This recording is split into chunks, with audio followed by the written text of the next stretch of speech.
And welcome to the Crash Chords podcast. What was that weird beat thing you did when you were counting me in, Steve? It was a metronome. But it wasn't. Was that what you were mimicking? Actually mimicking a metronome? A little bit, yes. But a metronome makes the same noise. Doesn't it? No, Yeah, no. doesn't It actually tick? it has an alternating tick when it falls on the downbeat. Say the one. I thought you were going to do your pussycat beat. That's what I thought you were doing. That's why I was. You mean That one, yeah. yeah. I enjoy That you always go into randomly. I at all really times. wish, one of you had that skill just to join me and we could In we beatboxing? could overlay. You heard my skill. I was able to do a low backbeat, and then you still had to mix it. You never Yeah. even heard me attempt. You have no idea if I can or not. You won't do it because you're a wussy. I didn't say I wouldn't do it. I was a little offended that I wasn't asked to do it. You were. You said We you wouldn't. actually asked yeah, you we many harassed you for times. weeks. Yes, but I was kind of offended when you guys just went and did it without I even hate him so telling much. me and being all like, So, "Hey, we're gonna do He's this." having a moment to let it He let is it having a let it moment. resolve So, itself. that's what I wanted to tell you about, actually. I forgot to off air, so we'll talk about it on air. Why? I got to see one of the most amazing pieces of theater I've seen in a very long time, if ever. Well, over that the means weekend. it wouldn't be theater; it would be theater. It was theater. Yeah. It was something Yeah. called. It was a play called The Machine, and it was about Deep Blue, the Deep Blue event, Man vs. Machine, and it was done at the Armory, which is a theater in Manhattan, and it was very much theater in the round, and just the special effects and the scenes, and they made you feel, even if you aren't as into chess as like you and I are, like so the rest of the world, Chess. it made you very much engaged. Who won? Well, I'm curious about the chess implementation because that it's kind of funny. That reminds me of a Broadway play that was out in the '80s called Chess. Does anyone happen to? Is anyone Yes, it's familiar a with this? musical, of course. Yeah, the musical, the ones. But that no, was this with is the about- One Night in Bangkok. No, yeah, of course. But no, this is about Deep Blue. You know Deep Blue, It didn't right? run that long, just so you know. I'm not familiar. No. Really? Deep Blue is the monstrous chess machine. Yeah, that was competed against the Russian world champ. Oh, okay. I never knew it had a name. Yeah. Actually. Yes. But the They- match where that was televised, I guess where if it was it's that Man smart, vs. Machine. if it's that smart, it probably should have Well, a name. just out That of makes curiosity, who sense. won in the play? Really? You can't shake The your Machine. head. You can't shake your head. Just and like in stop. life, it was based on reality. But what they did is they had the matches, but during the matches they did flashbacks, and the way they did it with the scene within the scene was very brilliant. And the writing was great, the acting was great, and even if you aren't into chess, it made you feel that kind of anxiety and pressure of those matches and how monumental they were. Who played Deep Blue? Deep Blue doesn't talk. Nobody played Deep Blue. They had a computer. Oh, that's a little disappointing. They had someone playing the people who built Deep Blue. I would have enjoyed Fung and the other gentleman whose name I can't remember. More performance. Anyway, Have you ever seen the code that goes along with following a chess game? yeah. Like for whenever they need to record it, like in Yeah. text, it's actually very useful to go back to. And they usually record a little notation on the side, a little symbol that registers what type of a move it was, whether it was an excellent move or just a good move. And I always love the symbol for the lowest category, which is just 2 question marks back to back, and it says it's a blunder. So I always imagine all these like hoity-toity chess masters going up there and be like, oh yes, excellent, yes. And it's yes, and then finally, what the hell was that? You might have just peeked the microphone. Almost certainly. Anyway, but I thought of you when I saw the play because it revolves around this massive and important moment in chess history, and the play was also really, really good. It was actually written by directed by a friend of Sarah's, Josie. I can't remember her last name, but it's playing at the Armory for the next 2 weeks in Manhattan. It's worth checking out. The matinees get as low as $30, so it's definitely worth checking out. Awesome.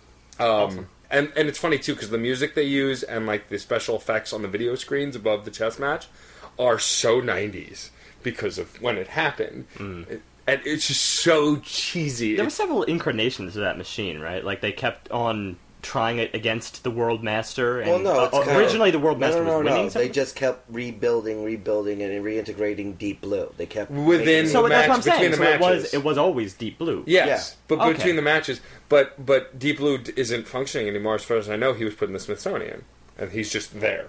Yeah, because they have It's the code just now. there. Yeah, He, They I have see the what you're algorithm. doing there. Yeah. Machines are taking over because But- Matt recognizes them as. well, male. actually, Male, also apparently. there's this great moment in the play where they talk about how everything will be different now after that match, because pretty much all of our modern technology has built from that chess playing machine, essentially. Yeah, no, sounds awesome. I love legitimate theater. Yeah, I thought you might. So you should definitely check it out, as well as all the listeners out there. That's enough rambling about theater. Also, real quick, before we get into this week's album that I chose and regret, the Wasties are playing at the Way Station on the 19th of September. Come check them out. Should be fun. I believe Noam is playing also as Painless Parker that night, too, but I'm not 100% on that. Either way, come check it out. Should be a lot of fun. Let's throw a ballpark of 9 o'clock that they're starting. I don't honestly remember, but that's usually around the time they start. If you love them, you'll check every source you can. That's also true. So the Facebook page. There There you go. There you go. That would be the source. That would be the source. If you love them, you'll be a whore. Okie dokie. Anyway, The album. so this week's album choice was Yay. picked by me. It's Nine Inch Nails' newest record that just came out, Hesitation Marks. I don't remember what number album it is, because between the remix albums and everything else that he's done, I don't care. Well, how old is Nine Inch Nails as a band? They came out, I believe, in either the late 80s, early 90s. I think it's early 90s. The first record that I bought by them was Pretty Hate Machine, which in my opinion is still the best record they ever made. It's his I first. do remember that the only album... I think my dad owned a Nine Inch Nails cassette tape, so they're that old. They are that old, yes. So, like, the late 80s, early 90s. Yeah, but, you know, in pop culture, I'm sure you tend to hear a lot of Nine Inch Nails around. They were probably the most popular industrial band that ever existed. More or less. And Pop industrial, if and that's also possible. also known for Trent Reznor being the band. I mean, on the old records like Pretty Hate Machine and Downward Spiral, it said Nine Inch Nails is Trent Reznor, which I always thought was hilarious. Like it was an inside joke for himself. Like, oh, I'm just going to list me as the band. It's great because he does everything. And then later on, with The Fragile and a couple albums after that, he would start listing Nine Inch Nails live is, and then list the band members who play with him live. Interesting. To give them some credit. But he does, like on this record and all the others, all the writing and playing of instruments and producing and mixing, it's all him and nobody else. He had taken a break and a hiatus for a while to do some solo work and was also in a different band. But if he's already a solo work... I know. Well, he wasn't doing music under Nine Inch Nails. He did a couple of soundtracks where he composed under his name, Trent Reznor. The soundtrack for the Facebook movie it's a Social Network. He composed, and also he did the soundtrack to Call of Duty Black Ops 2, just to name a few. Interesting. I caught a blurb that he was considering hanging up the name Nine Inch Nails for a while in order to go off and do other things. Well, he did do that. Apparently he's going to do that again. I'm not sure. Who knows? I mean, a lot of it, I feel like at this point, a lot of bands, and this might be something we have to get into later, the forced retirement, or the non-retirement retirement, I hate those. Like Kiss is the best example.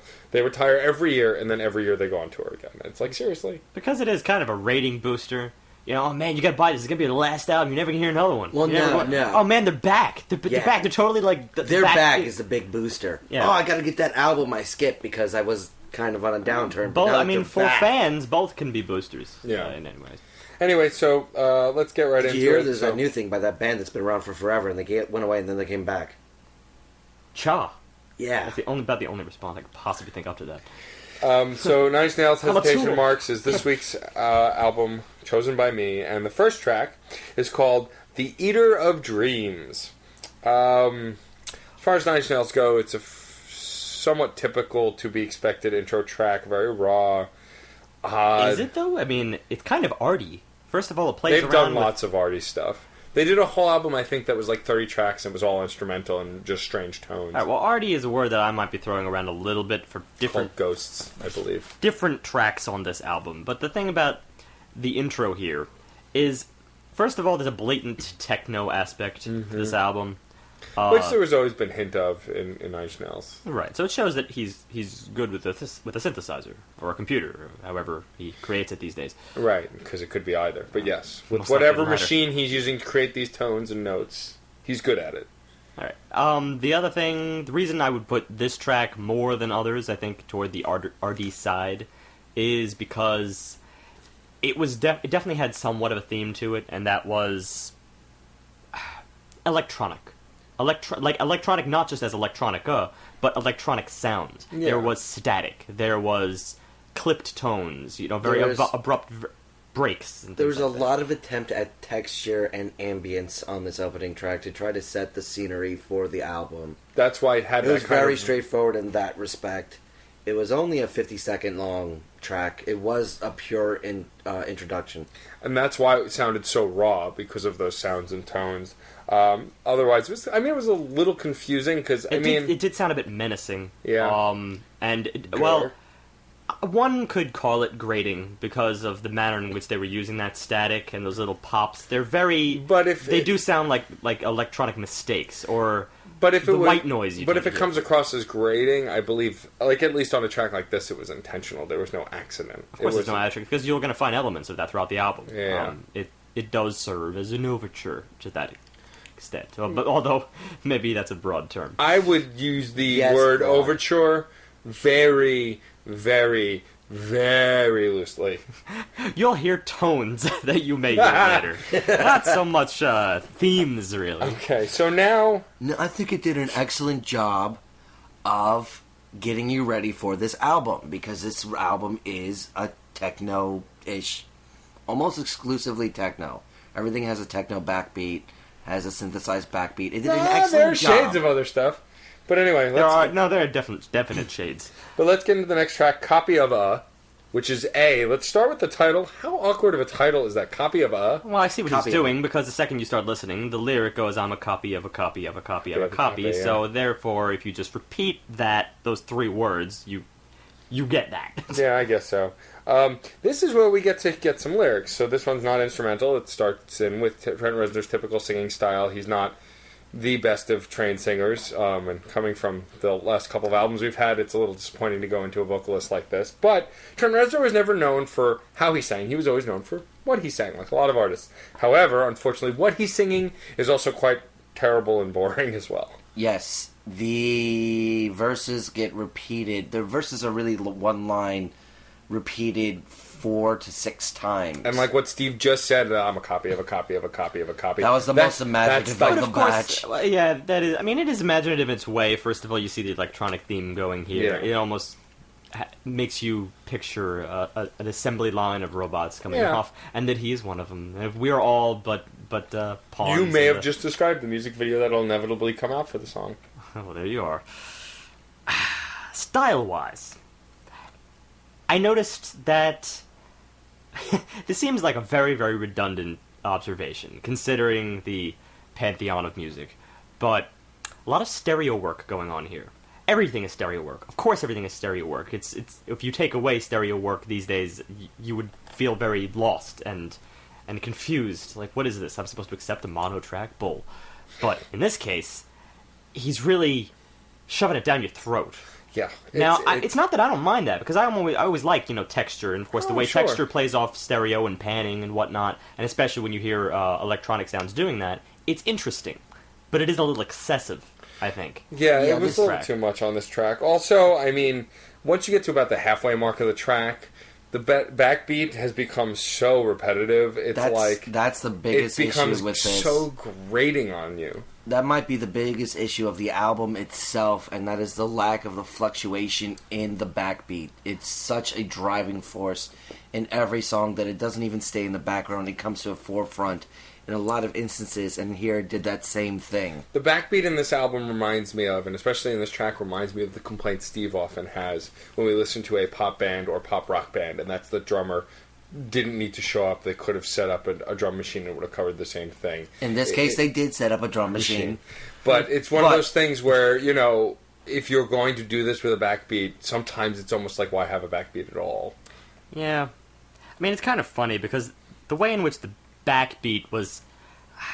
it's like at first you could go either way with that. A backbeat should, by all intents and purposes, be fairly regular, but I felt like the thing that they were doing with the mixing, in many ways, was making up for the fact that that backbeat remains so incessantly regular. It's like, if they're going to give you something else, why not play around with ambience texture, that kind of thing, with the way in which you experience the same sound that you will continue to hear for the remainder of the track, and to some extent the album. It's true what John says, there is very little fluctuation, but I would argue that, especially in these earlier tracks, it might succeed somewhat in making up for it with the mixing. It's a minor point, because we don't really usually talk about mixing that much, because, let's face it, when you have a really solid written song, you're not really focusing on how it's mixed, you just know inherently that it's well written, but in this particular case, I think that it has to take some of the credit away from the writing, because the writing just isn't that good. Yeah. But it does have a late climax that I did enjoy. Not that good, but it got a lot grittier. It did add a little bit more texture to the song itself. I began to forget about his vocals and just enjoy what they were doing with the instruments in this case. And there was some introduction of real instruments, and that's what I was missing in the first half of the song, in the introduction. Like, more textured, realistic sounds as opposed to more computerized tones. Well, you mean acoustic-wise, but or acoustic electric band stuff, Yes, as opposed to band electronic stuff. But I'm going to be a bit of a contender there. I think I'm not so sure that the band stuff on this album really worked, when you consider that every single time they transitioned from the electronica to the band stuff, it was awkward as hell. Well, that wasn't a transition that's here. later. That was layering them both together. Now, later on, there is a much No, heavier... I do, in fact, mean transitions from one to the other. I mean that if you're going to do an electronic album, why not stay with electronica and really immerse yourself in it? Instead, they stuck with the backbeat stuff, the loops, the things that go over and over and over again. But when you bring in a band, then all of a sudden it changes the whole tone. All of a sudden you're not immersed in this fanciful technological world anymore. It's like you're back in a garage playing with your friends. But there was always this kind of mix of... I think the thing that makes this album really suffer, and we're barely gotten into the album yet, is in previous Nine Inch Nails albums at least, and a lot of industrial albums that I've listened to, there's always been a nice mix of the electronic and the band stuff. The problem here is that when they mixed it, it was awkward. Or they went from one to the other without mixing at all, which was even more awkward. Whereas in the past, there was always like a nice mix of both. The next track, Come Back Haunted, is the perfect example of this awkward feel. The most notable part of that track is when the guitar comes in, somewhat isolated from the previous sections, the previous mixing of this track, and it is really plain guitar work. But you actually stand up and notice this extremely plain sound. Come Back Haunted was the first track released by Trent to get people hyped up about the upcoming record. The first time I heard it, I remember liking it, though I was streaming it on SoundCloud on my phone in the car. That might be why I liked it. Upon a second listen and then a third listen, not so much. This, I thought, had shades of typical Nine Inch Nails, but honestly, it was more just this kind of horrible loop with this false attitude that Steve pointed out. It had this kind of... It reminded me of The Hand That Feeds from... I don't even remember which album it was on, but The Hand That Feeds had this attitude that was kind of in your face. The difference was the lyrics and the musicianship in that track, when that came out almost 8 years ago, that attitude wasn't false. You felt it. He was getting... there was that in-your-face energy with the song. This, however, this song is just really overreaching and very... It's just a false bravado, a false attitude. To be honest, I agree with the overreaching aspect here. Everything you just said, because I said it originally, I agree. But the funny thing is that when you... Following up Copy of A, I feel like you could have gone a lot further with the stuff that Copy of A was introducing. Because I want to stress that I was liking the electronica elements in Copy of A. it actually had layering to it. Even though they would take a backbeat and they would loop it, several times around, or you'd go for 8 measures or 16 measures or so, and then introduce something a little bit new, at least it was new. This was a lot more of a consistent track for me, which made it kind of boring, which, as a result, made me resent that over-attitude even more, because there wasn't that much behind it, so to speak. What I really pointed out was the sirens and a steady deep bass don't make a song here. That's random siren noises to try to increase apprehension, deep bass to try to create foreboding, only work if they're doing what you want them to do. Throwing them in, splicing them in on top of a very safe beat does nothing. I agree, but at the same time, it's also throwback industrial sounds, stuff that we're familiar with here and there, which means that, to some extent, it's copying. It's copying from all the bands that have made careers off of doing that kind of thing. And yet, I don't know. On the other hand, you don't hear it too much today. So, I'm pretty sure you where can does still it find stand it if among you want. current music? I mean, well, also the thing is about this song, and I think It's a very 90s sound. It's not like this... well, the false bravado also of this song is backed up by the fact that, again, the lyrics in this song are very bad. The thing about Nine Inch Nails is that their singing was, Trent's singing was never the greatest, but his lyrics, even if they were simple, had a meaning that you could get behind or feel something. Or Right, well, I'm relate. not even on lyrics. I'm really just talking about the sound bites they're using, the stuff that John was mentioning. Right. Lyrics, if you're gonna go into that, it's, the fact of the matter is, when you have something so steady, it's tough for the lyrics to really be the emphasis, I think. Oh, actually, that could work either way. You have if something's steady, it'll push the lyrics forward. It might push the lyrics forward, but Actually, not in the manner in which he's singing. No. The manner in which he's singing is very, he has this close manner, really up against the microphone. He's right there, he's in your face, sort of, or in your ear. I mean, it's almost a little bit obnoxious. And again, there's that attitude that goes with it. It's almost a little bit creepy. I'm going to go with that. A steady beat works for something more of the high-pitched nature of R&B, hip-hop, and rap. That way you're focusing on the lyrics, because you just want something to keep it flowing. He's not flowing here. He's sweeping his words. I had no lyrics to take away from this. I mean, I barely remember any of the lyrics on the album. I was into the electronica when it was at its most superb, which, occurs sporadically on this album. But it's moments. It's not... Yeah. There's not entire songs, except for one or two, that really grab you. Yeah, but when he's singing, the attitude it's just a little bit annoying. I guess that's what really separates me from liking the track as a whole. As far as good moments and good songs go, Find My Way is one of the strongest contenders on the album. And I think the reason for that, I agree, for starters, the reason for that, I think, is its consistency. First of all, it's kind of refreshingly creepy, almost authentically creepy. Mm-hmm. You don't get the feeling that, you're using existing 90s tropes in order to achieve this underworld, this technological underworld end. Instead, it just is kind of creepy. I mean, first of all, the title, Find My Way, you do get the sense that you are in an empty landscape, searching through. You don't know where you're going. You're trying to find your way out, but there's really no end in sight, and you don't even know which way to go when you're there. You get that feel. And the punctuating nature of the instruments does a great job of creating dissonance in the emotions. It's got a lot more depth in its composition than the previous tracks. Yeah, the drum loop, it's okay, it's still a loop, but it's a creative loop. Doesn't mean you can't create creative loops. I'm not completely down on loops.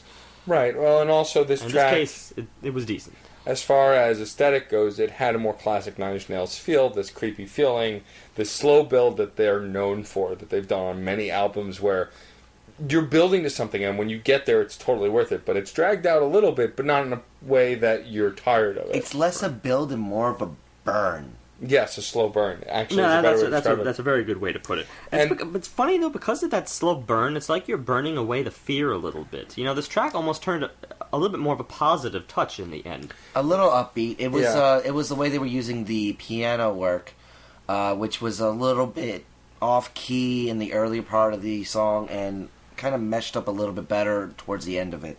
And then as we're getting towards the end, even halfway through the song with this slow burn, as it starts to pick up a little bit, and the lyrics for the song, which, again, not really paying attention to all of them, but when I'm listening and not distracted by the lyrics, they're hammering home that feeling lost kind of vibe, but the lyrics are just so obvious.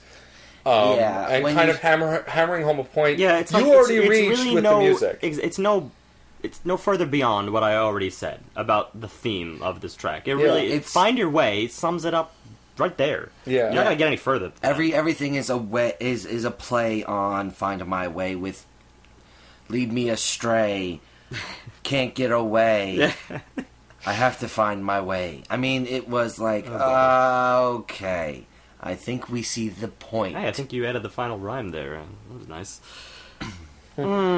So it also had a very draggy outro. Yeah, the outro. So was you do. It was a slow burn, kind of fizzled.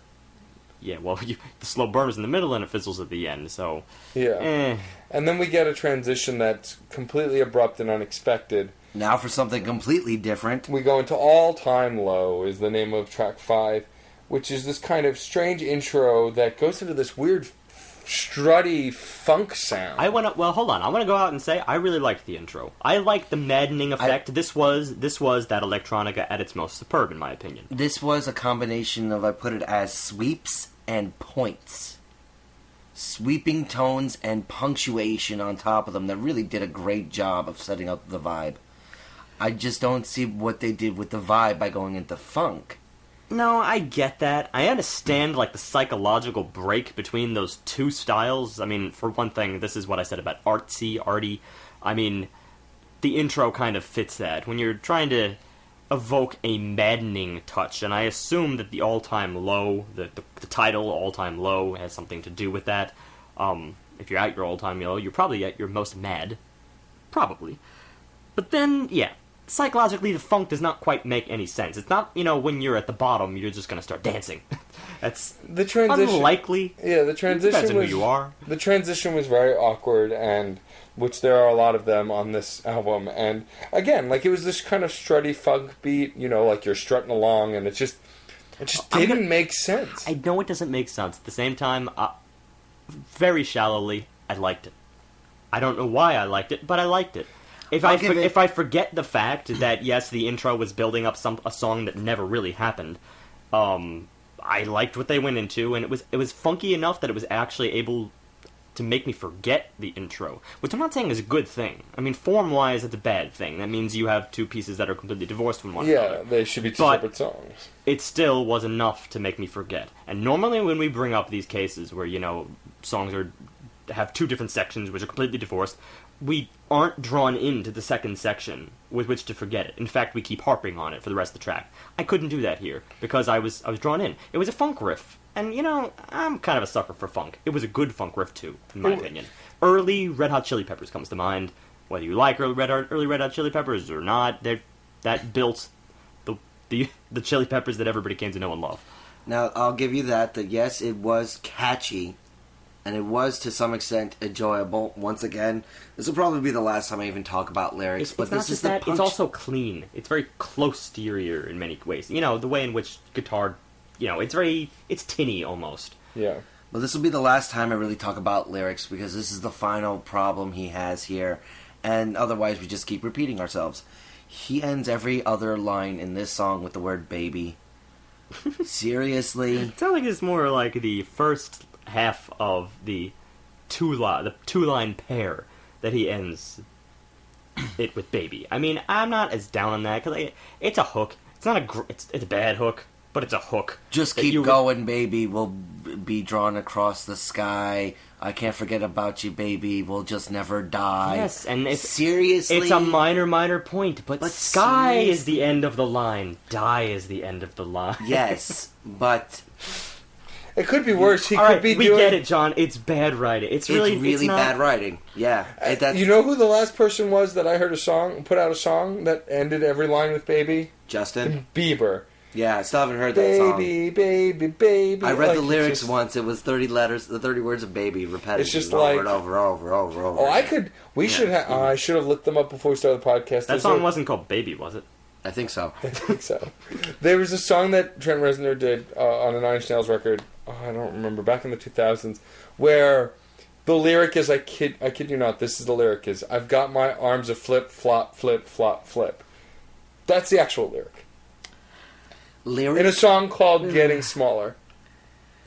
I got my arms a flip, flop, flip, flop, flip. That's the lyric? Yeah. There's nothing else? Well, there's more, but I don't remember what came before and okay. after. But it was just very not good. So this is about the best of what you'd see in any second-rate pop track, Yeah. lyric-wise. No, that's pretty good. Yes, that's exactly what it is, and I don't think... I mean, it's almost something I don't feel is worth harping on, although we probably will a few more times. See, but It's clear here that this is one of those cases where the music is the focus. Even now, granted, the music has its own issues, which I think is one of the reasons we're going back to harp on these second-rate lyrics. it'd be different if the music was so standoutish that we could ignore the lyrics. But the reality is, the only reason I agreed. the only reason we don't remember the lyrics is because we don't want to remember the lyrics. Saying. All right, moving on. On that hand, I do actually like the outro in this track. I like the way it kind of sounds kind of floaty and airy, like you're sitting on a cloud and it's floating away. But again, this, as far as a trio is concerned, a maddening intro, a funky outro. I mean, unless it's a metaphor for life. I don't know. I don't know if we're going to get that deep. I can't. That's how my life's going. Okay, track 6, Disappointed. Which is exactly how we're starting to feel at this point in the album. This was just a very average track. I mean, I didn't hate it. There were parts that I hated on this one. This one I did hate 2 things.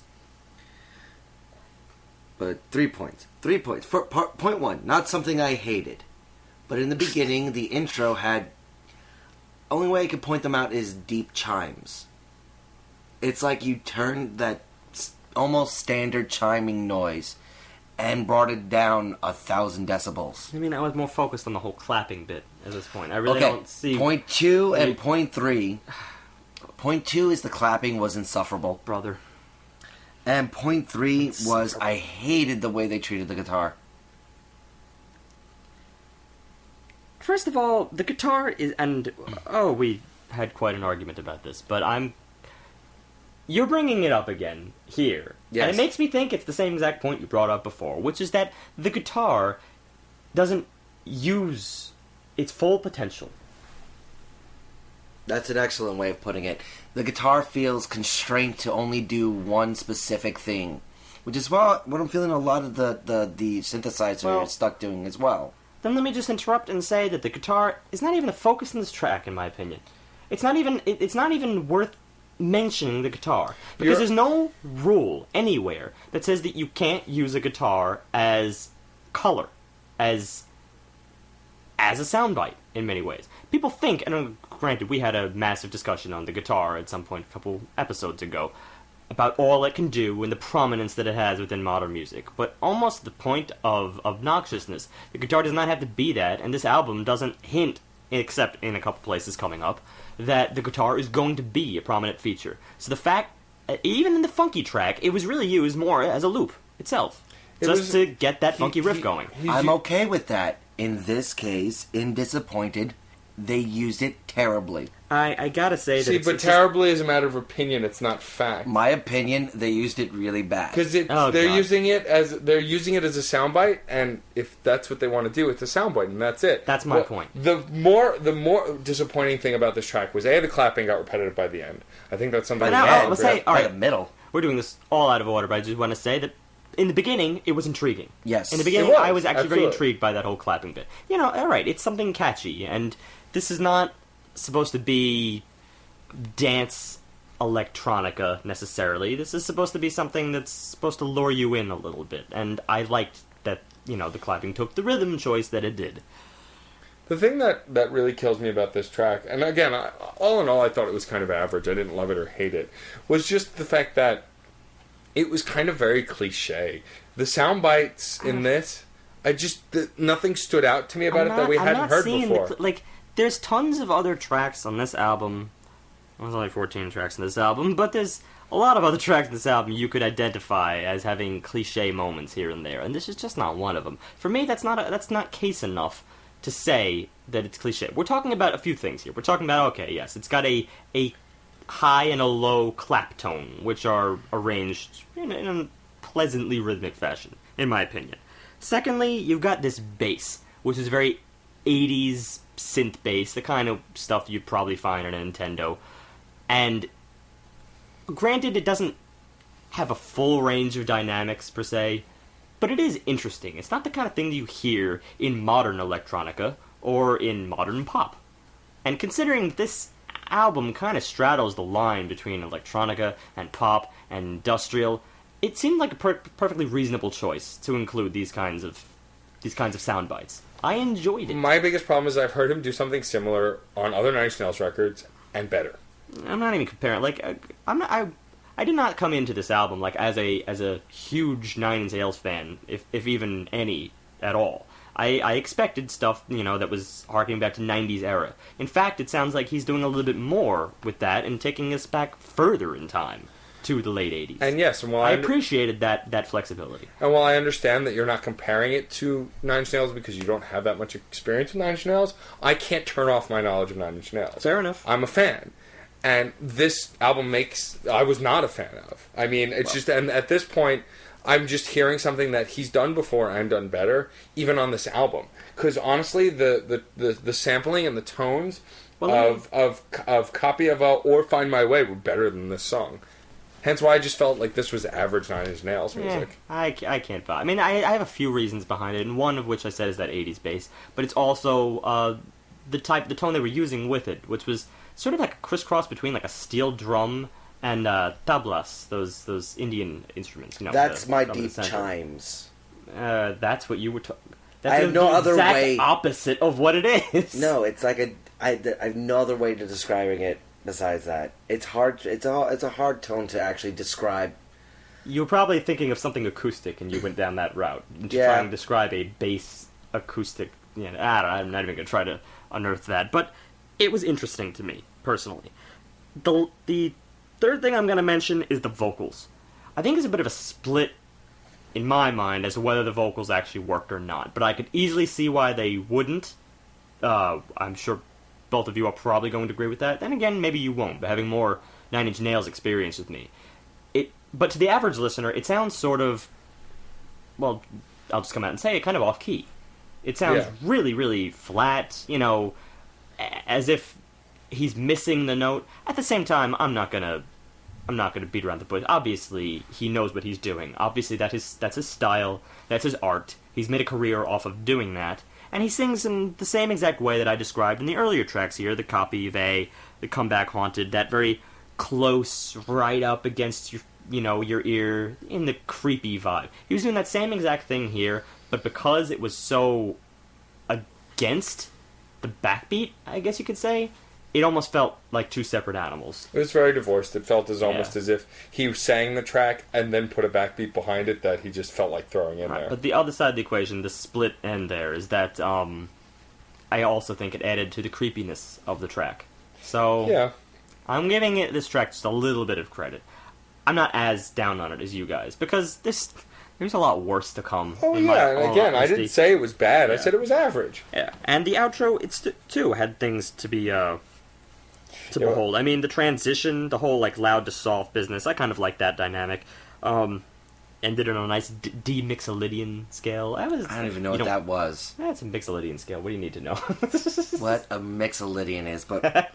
it was an interesting move, considering the creepiness of the beginning. It moved into more of a positive-sounding scale, so it was interesting. We did get something positive. We got everything. Track 7. It was a combination of 80s glam and thrash metal. I don't even know what they were going for. No, it sounded exactly like Depeche Mode, but old Depeche Mode, which, I mean, take it or leave it. It just sounded like an 80s pop song. It was bizarre and really short and repetitive and just... Yeah, I'm sorry if I felt the need to... uninspiring. I'm sorry if I felt the need to over-describe the last track. I mean, over-describe it, because it is a... I needed to put both sides against each other. Just to hear exactly what's going on here. Because on one hand, you have everything I just said about Disappointed, which I think at least is a semi-original soundscape. And then you're followed with track 7, Everything, which is anything but original. This, if you're going to talk about cliches and tropes, I'm sorry, but this is the track to attack. Oh, yeah, absolutely. Wait, who said cliches and tropes? All of us. Well, no, but I meant, like, in the Disappointed, No, you said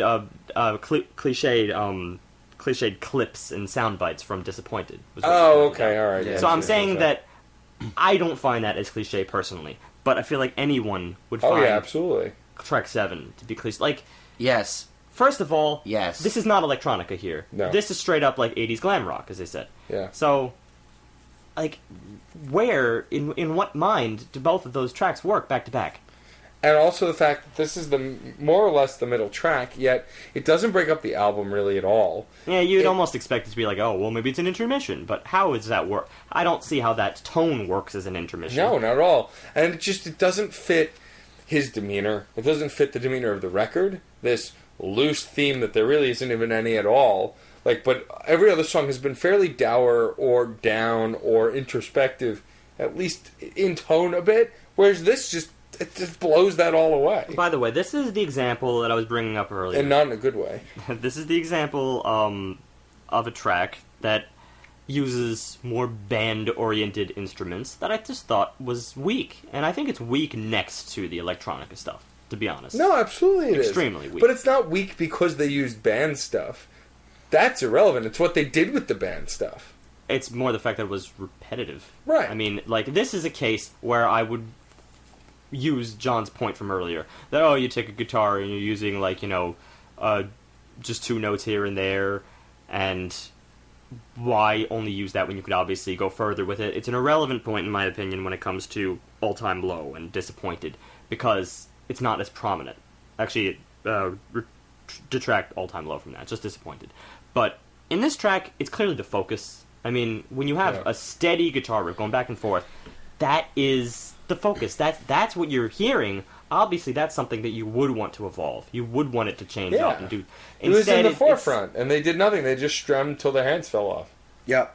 Yeah, I mean, I understand it's like ambient for glam rock, but I mean, no, I'm serious about that. Yeah, of course. If we compared this to Poison, it would be an art piece, but that's not the point. Yeah, it's really not the point. No, honestly, actually, I'd still rather listen to Poison. There's a much bigger point to be made about this this track here, and it starts getting worse and worse throughout the rest of this album, and that's the cutaways. Oh my god. First of all, you'd think a man who's made a career out of production and mixing would know how to transition between a damn track. Most of the tracks from here on out, the transitions are so abrupt they might as well be separate songs or non-existent. I mean, let's put it this way. Again, could be art rock. It could be art rock, because it's not unlike art rock to pull crazy transitions on you, because it's all about sort of changing your mood at the drop of a hat. And there are cases that exist in music where I do enjoy that. Where I don't, I'm not as drawn to the formulaic A, B, back to A, right, transition, closing. In this stuff, granted, you're not really getting that, but it doesn't offer you much else. It's not giving you that overall form where you can accept new types of form. Instead, it's just awkward cutaways, and then they do bring you back. Like, what is the B? And I hate to keep saying this, but honestly, I mean, for me personally, and this is a very personal feeling, as a Nine Inch Nails fan, this is not what I frickin' want to hear. Not at all. And I know it shouldn't just be about that, because we covered this on Green Day and Jimmy Eat World and a few other ones. And we're going to go into this later, that he's a solo artist. Of course, he can do whatever he wants. And to be honest, that's one of the negatives of that, is that because you can do whatever you want, there's no one to checking you. There's no and also, other person in the room you don't to really say, have boundaries or confinement, because you could do whatever you want. If you're on your own label and you're your own producer and your own creator, there's no checks and balances, because you can literally do whatever you want. There's nothing to say, well, you can't do that, you're so and so. Like, Justin Bieber can't go out and make a metal track because he's Justin Bieber, and his producer, his manager, the record company, everyone's going to say no. Whereas you don't have that with this. Anyway, moving on to the next track, Satellite. Speaking of doing whatever you want, Satellite, I did enjoy the guttural beat. I did enjoy the high tones. I did not really understand why they were using a satellite beat.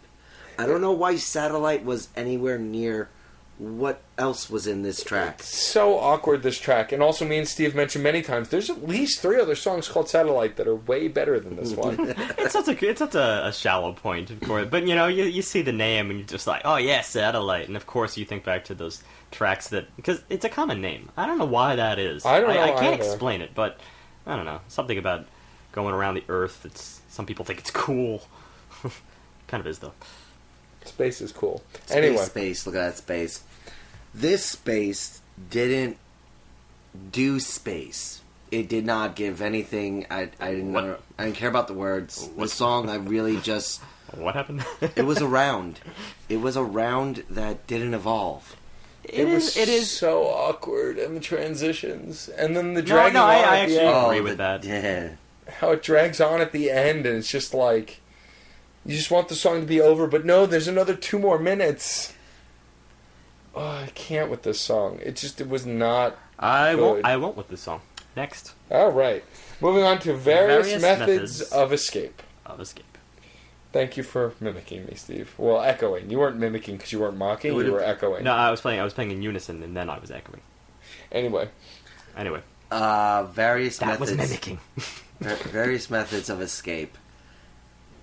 All I wrote was that it picks up towards the end. So apparently the first half of the song doesn't exist. It had a great guitar outro. Not great. It had a deep outro. Do you only have something about the ending also? Yeah. It had depth in its outro in the guitar work. That's about as best I can say. Otherwise, forget. Just to describe the reason why I have nothing to say about the intro and whole A section here, is the reason there's really no climax to this album. It doesn't seem to be building towards something, and this is why I do stress a lot about, album arc. We all stress about album arc. Not all of us in the world, though. There's a lot of people that think the album should be dead, that it doesn't belong anywhere within the iTunes generation of just downloading songs for 99 cents. If you're going to have the individual song, why do you need an album? Why do you need a collection of things when you can get singles at the drop of a hat? Well, I personally think it's a much more challenging art form to write something, or at least loosely write something, over the course of 45 minutes to an hour, than write something over the course of 3 minutes. I think that's a no-brainer.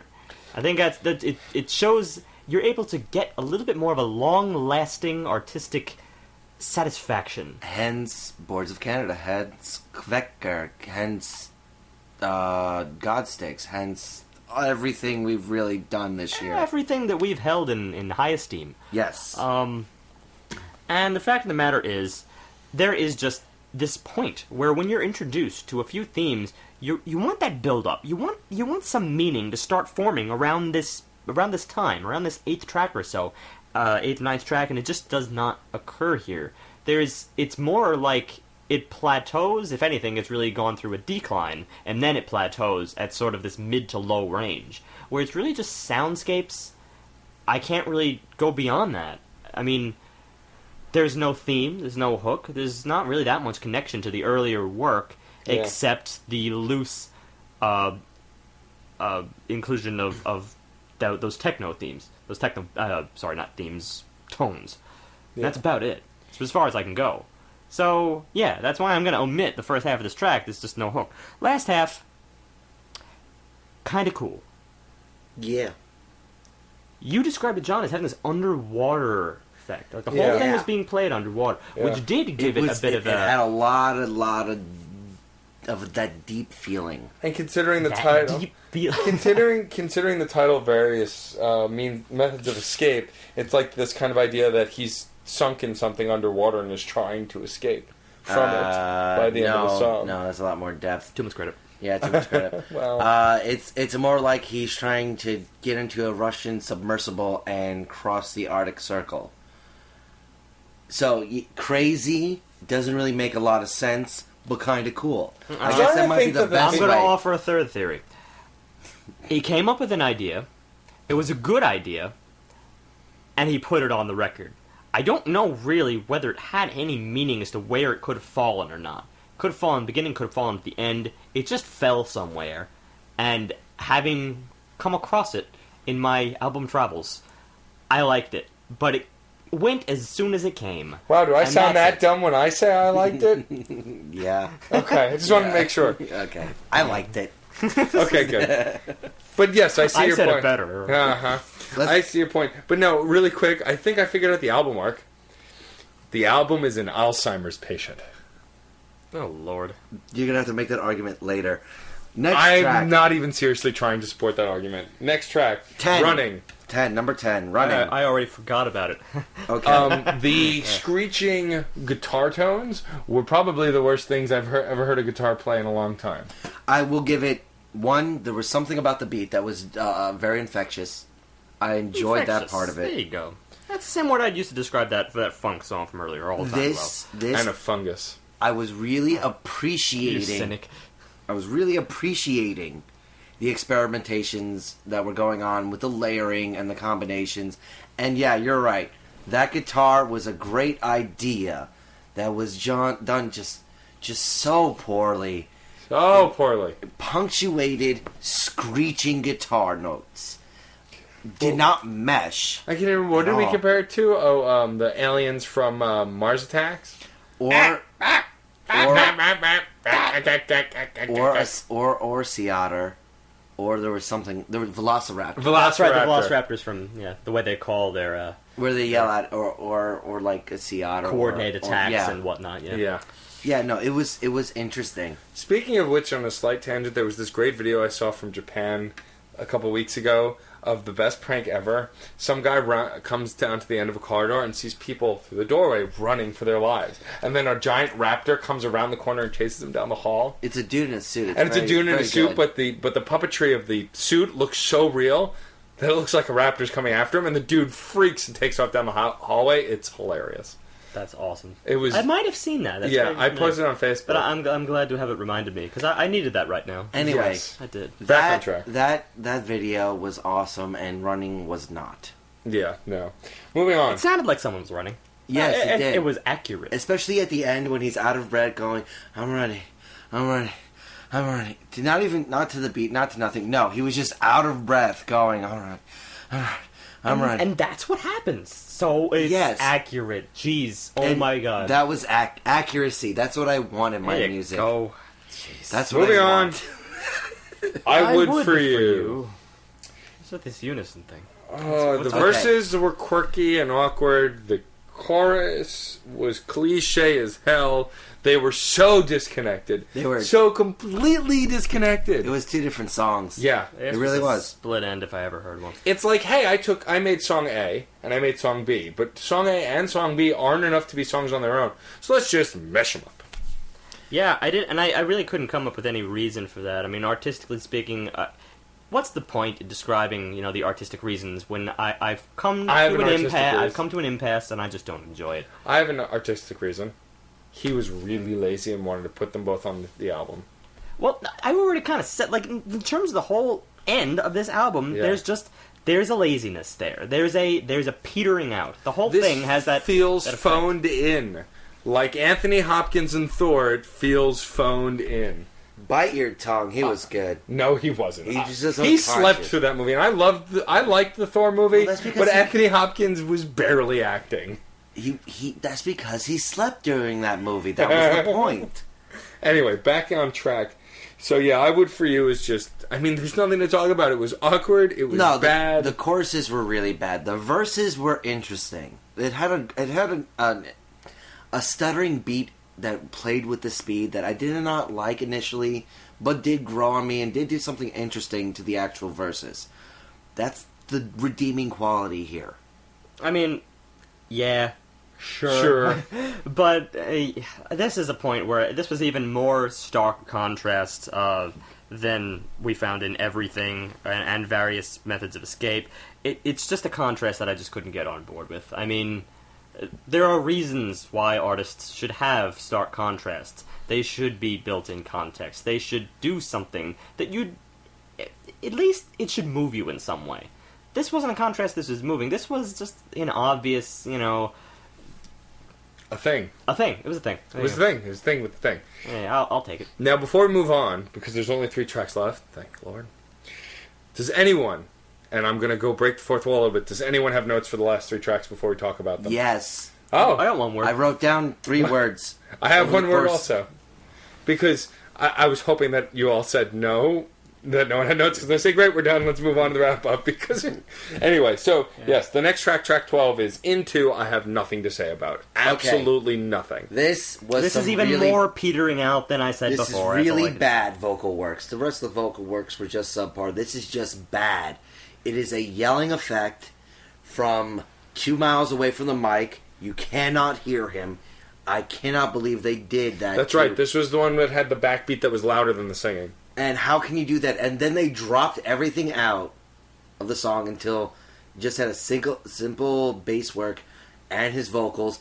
And the vocals got lower than the bass. And I was right. They dropped everything out choice. for emphasis, and there was no emphasis. Yeah, I do recall that. That was quite something, wasn't it? And that ridiculously long, drawn-out outro. And seagulls. There were seagull noises. The screeching of the seagulls. I'm almost wondering if that was just something that we thought in the aftermath might have sounded like seagulls, like through the speakers. Right. I don't know what it was. It sounded just like seagulls. What? Even if it wasn't, who cares? You know what? Sometimes seagulls happen. So, track 13.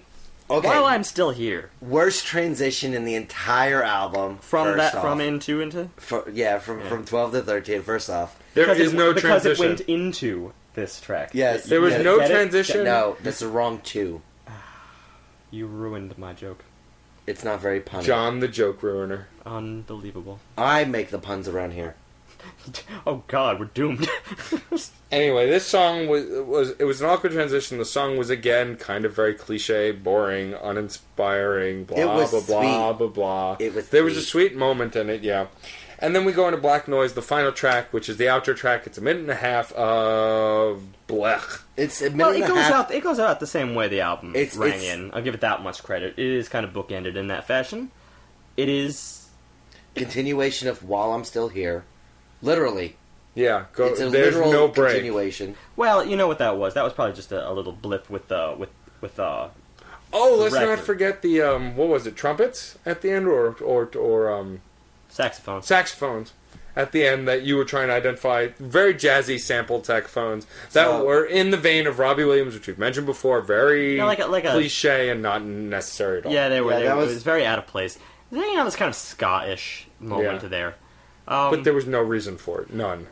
I'm not going to say it was a bad moment, but yeah, there was no reason for it. It's all about context, and this is just where it comes down to. Even if there are nice moments, and granted, I'm sure that a Nine Inch Nails listener may go through this album and find plenty of nice moments.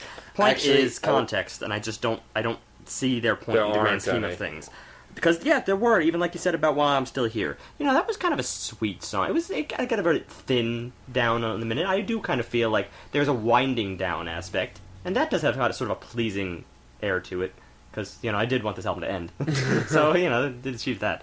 But then the Black Noise, all it does is just connect you to the first track. You get that effect, the electronic technology, the ever-so-vague theme of a technology. It's sort of like saying at the end of the record, yes, this was awesome and you should like it, and they did a very poor job of doing that. Yeah. Yeah, that's about it. I can't... wrapping up. Yeah, why don't you take us into the wrap-up, Steve? I want to start. You want to start, John? You want to start, Steve? No, you can do it, John. I've been starting a lot. You could do it. Okay. I trust. Kind of. Vocals were subpar. Lyrics were atrocious. Forget about all that right now. The earlier part of the album did have some nice little shining moments. I'd say there's like 4 songs that sort of stand up here. Nothing really stands out. Rest of it is either music in a vague sense to not very good at all.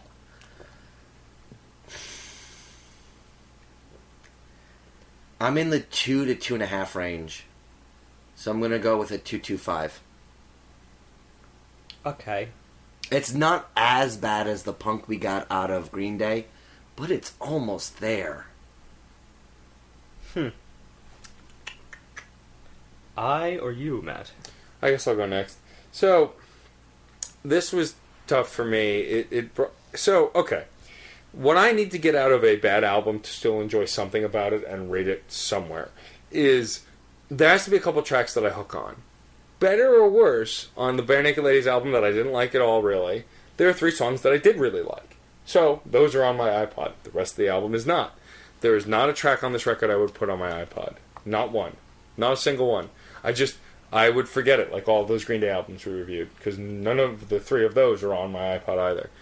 Here's my problem. As a Nine Inch Nails fan, and I know we have to judge it against the pantheon of music, and I know that's important for what we do here. But first, I'm going to... That's what I say we should do. but I'm going to have a very selfish moment as a diehard Nine Inch Nails fan and say, as a diehard Nine Inch Nails fan, this album is horribly disappointing. However, I feel like once my friends who are diehard Nine Inch Nails fans are going to think I'm crazy, because I've already seen some of them post on the Facebooks and the Twitters that they think it's great and it's amazing and he did it again. I don't see it. I don't. So either I grew up or it just sucks now. Either way... I think you're just actually exposed to more varieties of music, so you're able to pick out a better variety of quality. Or I honed my analytical ear over the last year, and what was once good to me is now not as good. Either way. Because I've listened to old Nine Inch Nails and I still enjoy it. This album, however... It makes me proud. See, I got them on this arc kick. It's kind of cool. That's okay. I make you read words now. That's also true. Yeah. Tones were my And vocabulary. you both... I didn't get to say this on air last week, or was it 2 weeks? Either way. When we reviewed Blue October... 2 weeks. 2 weeks ago. And you guys rated it a little lower, and I rated it fairly high, and I was struggling with where I felt emotionally. You both insisted that I keep it where it was, if not higher, because it was a great emotional album. A year ago, you guys might not have seen that, but because we've all kind of grown together, and you see what I look for, it would kind of meant a lot to me that you guys noticed that, and we acknowledged it on the podcast. Cheers. It's You're proof welcome. that we're growing. Anyway, to wrap up this album... There were moments that I did enjoy. People? Sorry. There were moments that I enjoyed, but as a whole, I can't get behind this album. It's a 2. There's nothing redeemable about it to me on the whole. There's no theme. There's no arc. There are moments and songs, but then the more I hear these songs, the less I like them. And it's a long, long album. Yeah. It's a massive one. Find My Way was the closest I got to liking something, and I still don't know that one would be enough for me to listen to. It's a 2 for me. I didn't like it. To me, this could have been Flying Lotus. But even on Flying Lotus, I loved Po' Boy Strut. That song was great. Putty Boy Strut. Putty Boy Strut. Putty Boy Strut is still on my iPod. Like, so technically, I feel like I should rate it lower, but rating the older episodes were wonky a bit anyway. Anyway, it's a 2. Just a disappointment for music, and even bigger disappointment for Nine Inch Nails. Oh dear. Well, I think we're all going to be fairly consistent with what we've been saying throughout and our stances and things. Yeah, the fact of the matter, I'm going to try to be as objective as possible in this particular case. We never really did anything industrial before. Now, industrial is kind of the thing that I've never listened to industrial music on an album scale. I'm going to be very upfront with that. So, my rating should not be the end-all be-all of ratings, as if it ever would be. But Mine should. Oh, well, look at Mr. Egotistical. Please, you can't name 3 industrial bands. It's a tough one. Like, this is what I was going to say. Industrial... Nine Inch Nails, KMFDM, Rammstein... Oh, brother. And See, then I kind these of trail three, off yeah, after those are that. the 3 that everybody knows, and then there is a much more rich culture there. Gravity and Kills, I don't want to, but they broke up. and I don't want to impugn the culture because there is Yeah. better out there. Oh, for sure. And even if we don't hear them on full albums, we don't always get the chance because this is a little bit more of an off the beaten track genre. This is not like. Well, I just had an idea, type. but I'll mention it later. Go on. Okay, you recall that. I will. But we see them in pop culture. We see them around. We see a lot in movies. In fact, the '90s had no shortage of movies that included this kind of Science fiction, fantasy, The action. Mortal loved Kombat it. soundtrack stuff, or had tons of techno and religious industrial. themed films, demonic themed fact, those films. 3 They love to go down that road. Constantine, Yeah, The that- Matrix, Mor- anything with Mortal Keanu Reeves Kombat. for a while. Anything with Keanu for a while. Had it all over it. Yeah. Yeah. Post-apocalyptic. They are really suited to these types of films. They really do make you feel on edge. They do feel menacing. Like, if you were placed in that environment and you suddenly heard that soundtrack, I think you'd run and hide. And I would even apply that a little bit to this album. but there's definitely a point there where I would take myself out of that environment and just forget, like, I would wake up from the dream. I would wake up, because this would be one of those lucid dreams, I would know I was dreaming.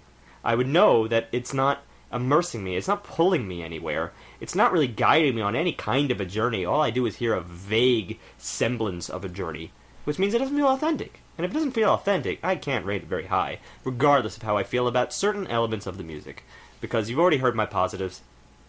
Electronica-wise, I do think he knows how to work a synth. I do think he knows how to work a mixing board. I think, actually, in terms of mixing, especially the super quality audio file release that I listen to, that is a release specifically intended for people that love to hear panning left and right. They love to hear all the exaggerated features of what you really don't get on downloaded music, typical downloaded music. MP3s just don't cut it, for those kinds of extreme ends of the spectrum. They compress everything, and to some extent, CDs do too. Not as much. I think CD is probably the thing that we should all judge by, CD quality. Not everyone has a chance to get the FLAC version.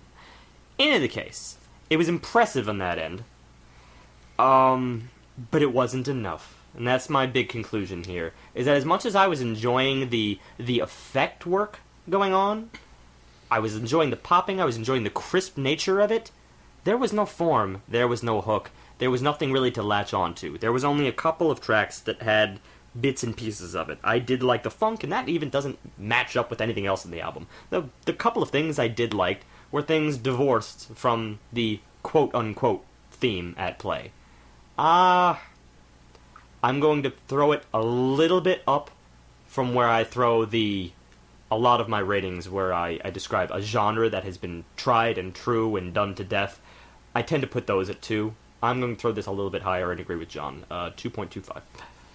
Yeah, so on the overall rating scale, on the big frame of skip it, listen to it, buy it, skip it. This is a skip.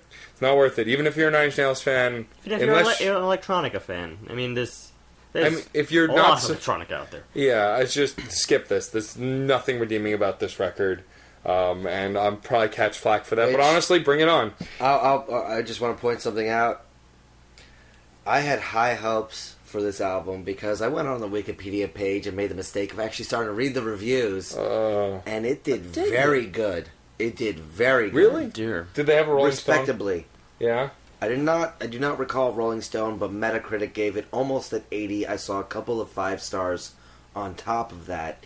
It did surprisingly well. I don't get it. I guess it just further proves my famous tried and true saying, but it's just I think it's kind of annoying. Everyone I think there's a reason. Music no, I think there's a reason. I think it's because it was a very pop stylized album. Well, I'll say that for it. It does popify industrial, if that means anything. Which is a phenomenal thing anyway to bring to this world. Yeah. So sarcastically. I was on the verge of actually giving it like a 2.5, but I'm going to lower it for Arc. Arc really... Arc is important. There's very little Arc over the course of tracks. Arc isn't the end-all, be-all, but when your lyrics are laughable, you need something else, and Arc would have helped it. Exactly. The problem is... also the fact that the last half of this album is unlistenable. When John doesn't... when John doesn't mention lyrics after the third track... I'm making 3 with my fingers. It was the fourth track. And it was only the 3rd time I complained. And there were about still them. 10 more tracks. There's a problem. I'm not even I wasn't even rating for against lyrics because the fact of the matter is most of this is instrumental. It's not great instrumental, but it doesn't. The lyrics are there.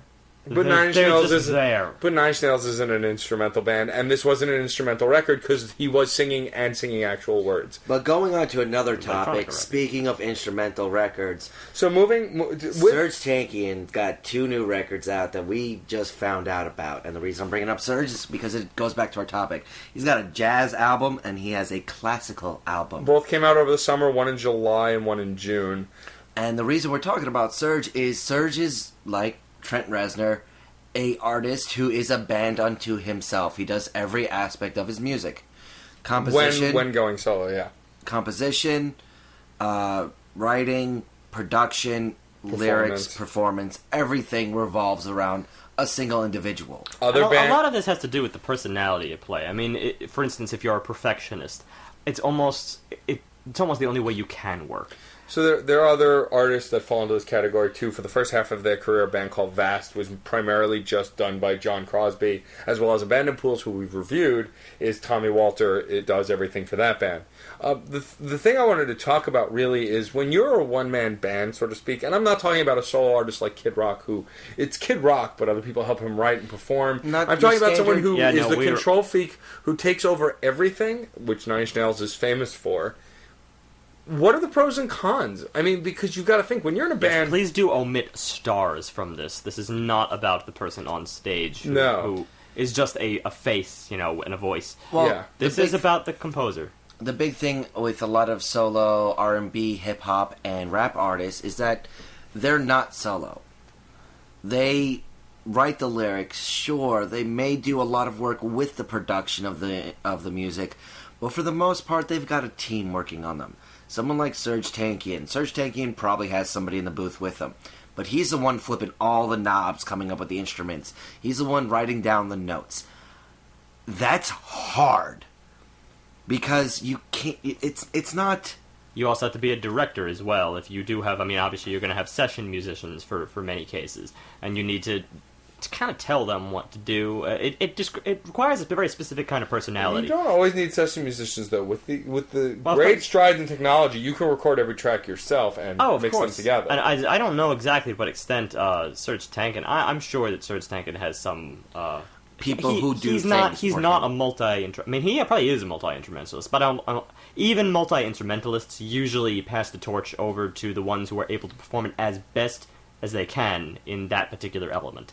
So, the point is, he knows what will happen with that instrument. He knows when he wants a particular film, whatchamacallit,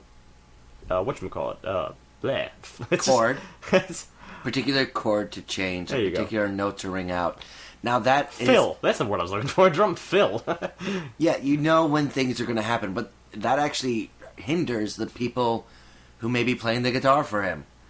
Or be playing the drums, because a lot of times they're going to be playing by themselves. Well, like I've said, I'm bringing it back to Nine Inch Nails. I'm pretty confident that with Trent Reznor, he does everything. He doesn't bring in session musicians. He does it all himself.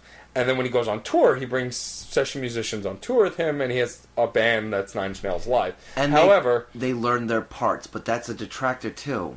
Right, and what comes down to with this, and one of the major cons I foresee, and this album is a perfect example, is when you're the only one picking the music, creating it, writing it, mixing it, is there's no one to tell you, hey, nutcase, this isn't going to work. And I'm not saying that he's crazy. He may have genuinely thought that this was good. I mean, it's hard, your tastes and everyone else's aren't always the same.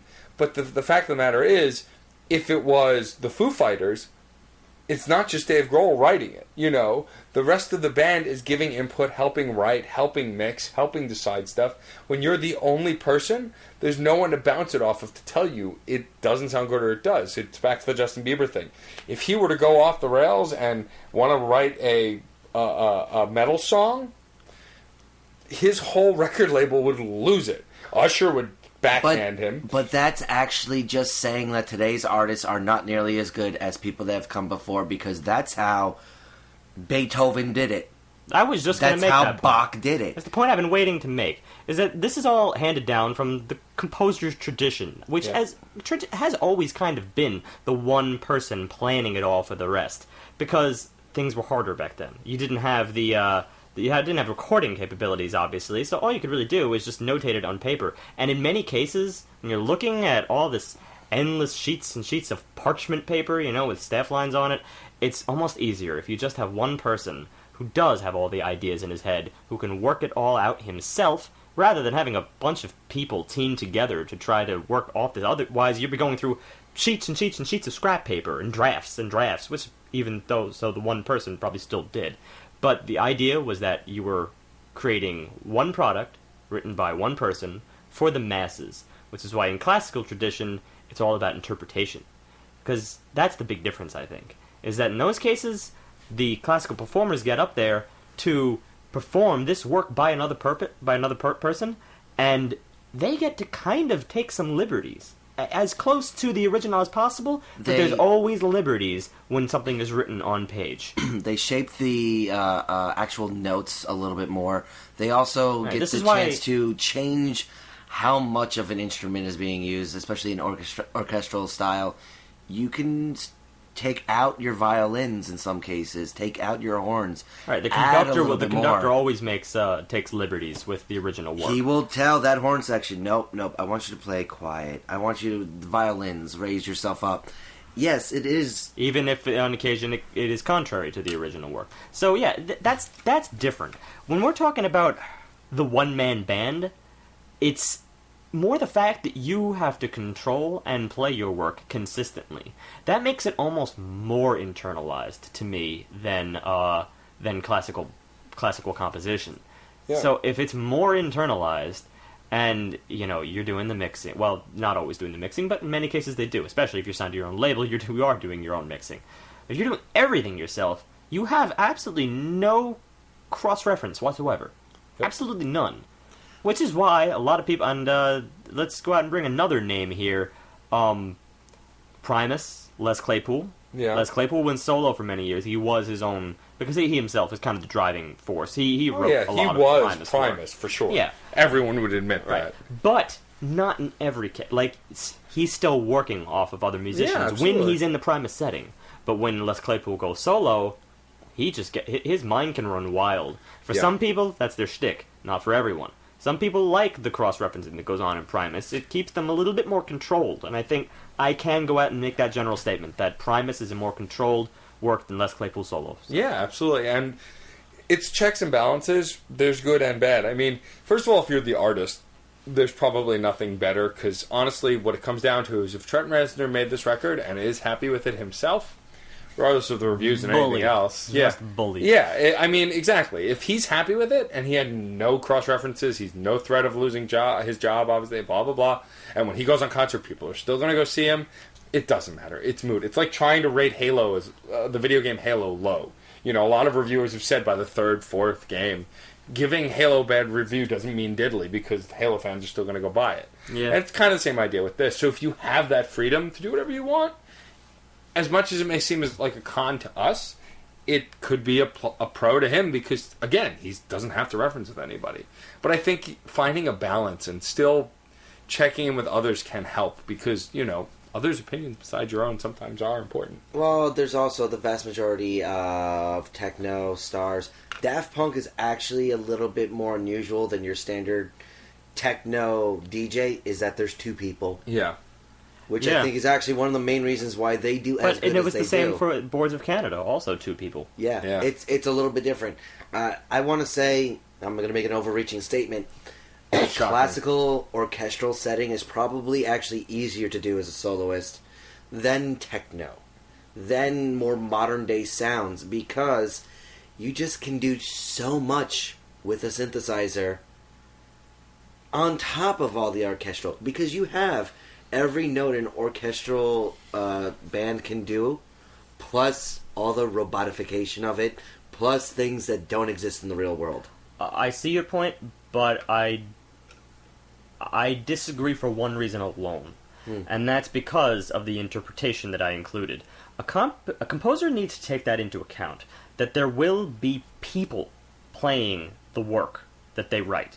There will be people looking at this piece of paper and trying to make sense of it, trying to understand the flow. That means that it has to make sense in some way to each and every performer in that orchestra, as well as the conductor himself, in order to know how to direct them.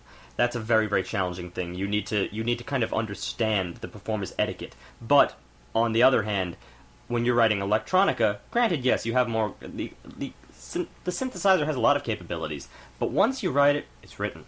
It's done. It'll just continue to copy itself infinitely because it's in the digital world. In the digital world, remixes may occur, but even remixes, that's not an intended thing. Actually, that's something that just happens. At most concerts, a techno DJ, an electronica DJ, is going to be remixing his own music on the fly.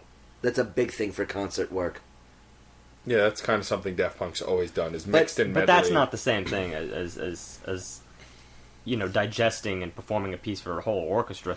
But okay, look at it this way. That's just changing up a few loops here and there. Look at it this way. If someone comes out nowadays with a new album, it's got to be a group of songs. If they're a composer, what would they write? They would write one long song. No, not necessarily. It would be broken up into movements and pieces, and there would be differences, but it's going to be more in line with trying to convey one idea. Well, this is why. Well, see, I understand that's a cultural impasse because of the fact that the album has become the prevalent means of communication. Of course, that's what people expect. There's almost very little other way that you can obtain. I mean, even when you do obtain orchestral pieces, existing orchestral pieces, or the Philharmonic Orchestra of Philadelphia's rendition of the Scheherazade, it's like, okay, that's one thing. But of course, that's already written. So yeah, you can release that on an album, or it might appear on a set, perhaps. It's not the same thing. When we're talking about something that is released today, it's true that we do tend to expect separate individual pieces. Your typical 10 to 15 track range. But there are certain contemporary composers that do that. Although they, of course, mix it with a little bit of rock here and there. There's composers that are up and coming. Actually, they've already up and come. And this is people like Shower Warden with My Brightest Diamond, Annie Clark with St. Vincent.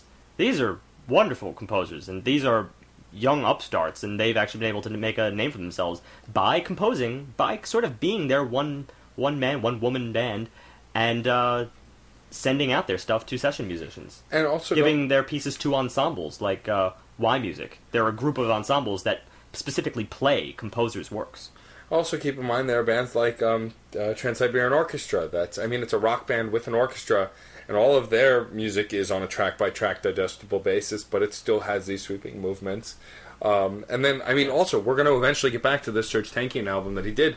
The track listing was 5 tracks, 5 movements, and each track, or it was 4 movements. Either way. And I think it was called Part 1, Part 2, Part 3, Part 4. They had sub-names, but they all were in 8 minutes each. So, it's probably doable. Another big thing is, especially for us, whenever we review, we focus a lot of times on the connectivity between songs, between arcs and theme work and everything like that. But if we were to you appreciate it. But if we were going to review a modern classical, which is so redundant or oxymoronic, contemporary classical is contemporary. That's what we like to say. Contemporary classical album.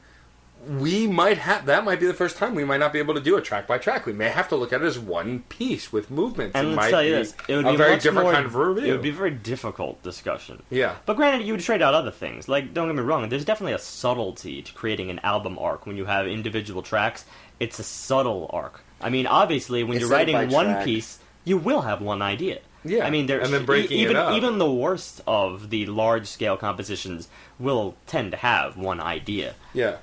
It might be abstract, but it'll be one idea. Yeah. Instead of by track, we'd probably be going by minute markers. This is where they brought in the violins. Well, no, you'd have to do sections. Yeah. For instance, there's these things. If you ever look at a score, they always have rehearsal marks, like B, C, D, and these tend to be the way in which the parts go. So you describe it in that manner. Movements, of course, also. Every symphony has 4 movements to it, so, pretty easy to describe. Well, in the second movement, blah, blah, blah, blah, blah, etc., etc., etc. Right. I think what we're getting at mostly is that, and what I was kind of trying to bring up with this conversation in the first place. You go back to that. Because we kind of went off the rails. He got me on classical, and when he gets me on classical, tangentially, it was still related.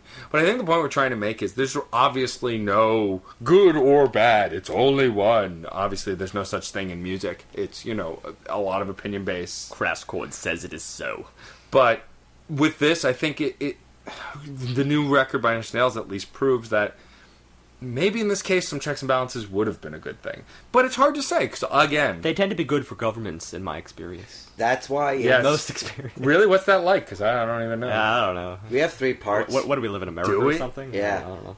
Anyway, but no, that's why it was refreshing to see Macklemore and Ryan Lewis. Yeah, and that the composer who was helping him produce that record was also played instruments and was involved in the record. That's why you see on Eminem featuring Dr. Dre. Yeah. Let's break it down on that side of the equation. Let's look at the benefits of a band. Of course, when you have people cross-checking you, first of all, there is an acknowledgement of the individual skill. You acknowledge that the drummer in your band has got to know his stuff. Once you acknowledge that and you just forget about it and you stay out of his field, then you might walk into a situation like with Godsticks, when I performed that interview with Godsticks, and Darren described Steve's stuff. Steve, the drummer, is as being incredibly influential to every single thing that he writes. You know, Steve Roberts, he'd come up with a drum riff, and then all of a sudden, that will spark the idea in Darren's head, and he will come up with some sort of guitar riff to go along to it, that he may never have come up with otherwise. Right. That's something that can only come from interaction in rehearsals. And that, let's face it, that is kind of what the band is built on. Because the band is born out of jazz. That's just another genre to throw in here. Jazz as a genre is responsible for starting that interaction work. Because before that, yes, the only thing you'd have to a band is a chamber ensemble, but there wasn't that much interaction, improvisationally speaking. It would normally be just a lot of cues to reflect what is going on the page. Yeah. But jazz is all about making it up as you go along and trying to perfect that art. And that's what rock music became as well.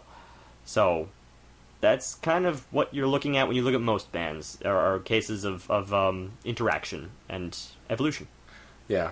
I think that, for me personally, we've seen it work and we've seen it not work. So, I mean, there's no right or wrong, obviously, but there's just... I really mark it up to, or chalk it up to personality types. Yeah. It's as I said before. The perfectionist probably will never work in that setting I just described. A perfectionist is always going to want... You could be a guitarist, you're going to want that drummer to do one thing. And that's going to be it for you. You're not going to be able to accept something that he comes up with, individually speaking. Right. And from what I've heard about Trent Reznor, he's a bit of a perfectionist, which is why I think no matter how bad we reviewed this record, he's not going to give a damn about how bad anyone. Yeah. Perfectionism does not mean that your product will be perfect. Yeah, that just means that you seek your own idea of perfection. Exactly. And that's very varying from person to person. Yeah.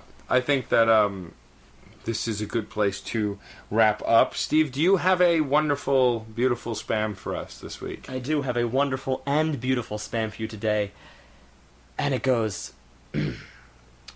question mark, bored equals asterisk. By Malheur de Foot. I like it. It's short, it's simple, it's to the point. I don't know what he was using the asterisk for, but it worked. Yeah, it wasn't an outro, was it? No. Yeah, it was a bit great of a... intro. I was really apprehension. Really? Every week now we're going to break down... No, the question mark had me... I was very curious. I felt I love exploring the whys. And the warehouse. It's settled and bored, but it really the did a worst good job. part is this is my fault, because I pointed it out. Forget you. I listened to last week. That was hysterical. Okay. So, John, what's our album for next week? Okay, next week, because Steve keeps doing it, I had to do it. I'm bringing us math rock. New genres. Math rock. Math rock has atypical rhythms. It has off-time signatures. It has heavy drums. It has a tapping guitar. There's a lot of unusual things involved in math rock. 7/9 timestamps, like weird stuff that you don't normally see. Yeah, that doesn't exist. I'll just tell you straight out. 7/9. Not 7/9. 11/9. No nines. No nines in the lower. There was a 9 mentioned at the top, not the bottom. Anyway, it's weird music, and because of it, the way it plays around with tempo, it plays around with math, and that's why it got the name math rock. It's one of the offshoots of psychedelic experimental style rock and roll. The band is Marnie Stern. She. Well, because you said the band, it's one person, no? Yes, I believe it's one person. So this is another one-person band. And it is The Chronicles of Marnia. Clever. I like it. And there's so little math rock out there this year, I had to pick something. This was back in March. Okay. I've only heard 1 or 2 songs, so I'm very curious as what she does. Well, I've heard a so lot of good things. you guys are really stepping it up. I guess I'm going to have to bring something big for my Yeah, house. yeah. Please don't. No, just stay in your 90s. Just. I've broken out of the 90s, and you know what? I am going to break out.